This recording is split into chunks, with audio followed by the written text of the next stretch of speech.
ಕಂಡಿರ ಪಲ್ಲವ ಚಕ್ರೇಶ್ವರ, ಅರಳು ಹುರಿದಂತೆ ಮಾತನಾಡುತ್ತಿದ್ದ ನಿಮ್ಮ ವೀರರು ಕತ್ತಿ ಹಿರಿದೊಡನೆ ಹೇಗೆ ಮೆತ್ತಗಾದರು. ಓಹೋ, ಸುತ್ತಮುತ್ತ ಎತ್ತ ತಿರುಗಿದರು ವೀರರು, ಧೀರರು, ಶೂರರು, ಮೇಧಾವಿಗಳು, ಪ್ರತಾಪಶಾಲಿಗಳು. ಪ್ರಶ್ನಾವಳಿಯ ಸುರಿಮಳೆಯನ್ನೇ ಸುರಿಸಿ ಎದುರಾಳಿಯನ್ನು ನಡುಗಿಸಬಲ್ಲವೆಂದು ಭ್ರಮಿಸಿರುವ ನಿಮ್ಮ ಮಾತಿನ ಮಲ್ಲರು ಎಲ್ಲಿ? ಕರೆಯಿರಿ, ಈಗ ಕರೆಯಿರಿ ನಿಮ್ಮ ನಿಷ್ಠಾವಂತ ಸೇವಕರನ್ನು ನಿಮ್ಮ ರಕ್ಷಣೆಗೆ. ಏಕೆ ಮಹಾರಾಜ ಬಾಯಿ ಕಟ್ಟಿತೆ, ಗಂಟಲೊಣಗಿದೆ? ತಾವು ಸಮೀಪಿಸಿದಾಗ ಯಾರೂ ಬರುವುದಿಲ್ಲ. ಪಾಪ ಪುಣ್ಯಗಳೆರಡೇ ನಿಮ್ಮೊಡನೆ ಬರುವುದು. ಭಯಪಡುತ್ತಿದ್ದೀರಾ? ಹೆದರಬೇಡಿ, ನಾವು ಕದಂಬರು, ಕನ್ನಡ ತಾಯಿಯ ಮಡಿಲಲ್ಲಿ ಬೆಳೆದ ಮಕ್ಕಳು.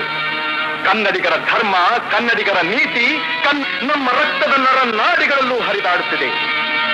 ದುಷ್ಟನೇ ಆಗಿರಲಿ, ದ್ರೋಹಿಯೇ ಆಗಿರಲಿ, ಅವನಂಥ